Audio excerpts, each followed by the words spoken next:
ઉત્તરાખંડના હલ્દ્વાનીમાં હિંસા ફાટી નીકળતા અનેક લોકો થયા ઘાયલ.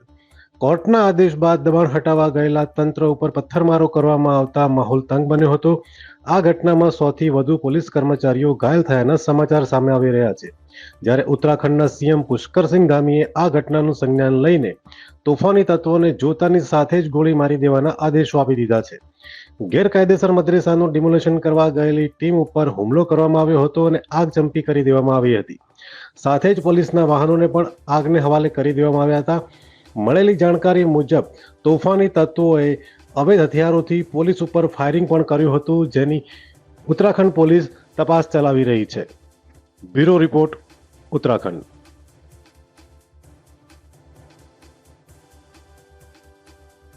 पीसफुली डिमोलिशन ड्राइव शुरू हुआ।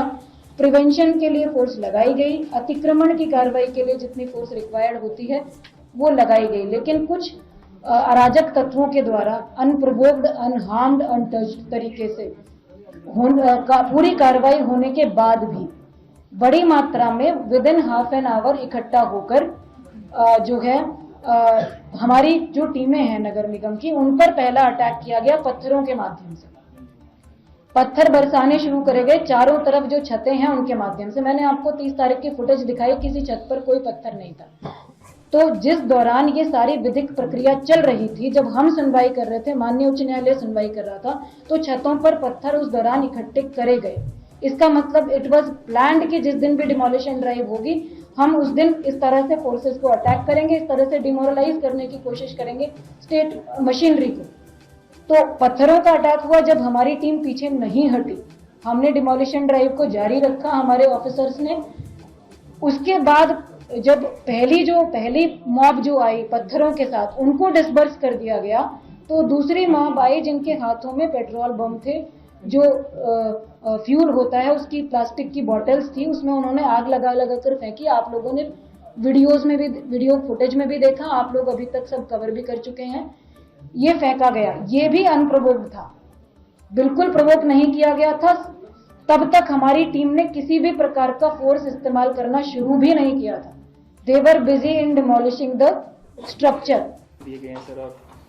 देखिए, आज शाम लगभग 4 बजे एक हल्द्वानी में बनपुरपुरा इलाके में जिला प्रशासन और पुलिस की संयुक्त टीम जो है वो माननीय न्यायालय के आदेशों के क्रम में अवैध अतिक्रमण हटाने की कार्रवाई कर रही थी।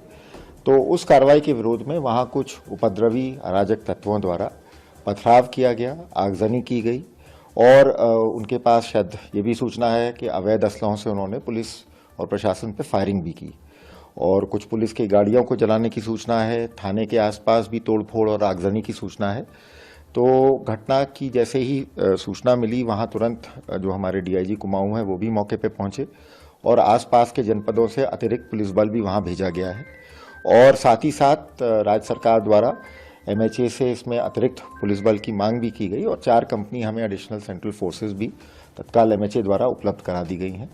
और इस घटना की गंभीरता को देखते हुए माननीय मुख्यमंत्री जी द्वारा अपने आवास पर थोड़ी देर पहले एक आपातकालीन बैठक बुलाई गई।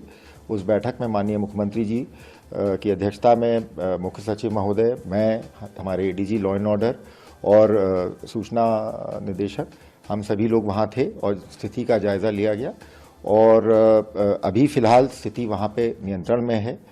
जो जानकारी मुझे अभी तक मिली है, कई संख्या में जो पुलिसकर्मी और प्रशासन के लोग चोटिल हुए हैं, उनको वहाँ स्थानीय अस्पतालों में दाखिला कराया गया है।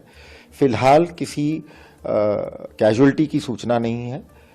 स्थिति जहाँ तक मेरी जानकारी है तनावपूर्ण है पर नियंत्रण में है और हम लोग के पास इस पूरे घटनाक्रम की डिटेल अलग अलग जगह पे जो इसमें उपद्रव किया गया है उसकी सारी फुटेज है और आने वाले इस घटना को माननीय मुख्यमंत्री जी द्वारा, राज्य सरकार द्वारा बहुत गंभीरता से लिया गया है और आने वाले दिनों में जो भी उपद्रवी तत्व इस घटना के पीछे थे उनको चिन्हित किया जाएगा और उनके खिलाफ सख्त से सख्त कार्रवाई की जाएगी।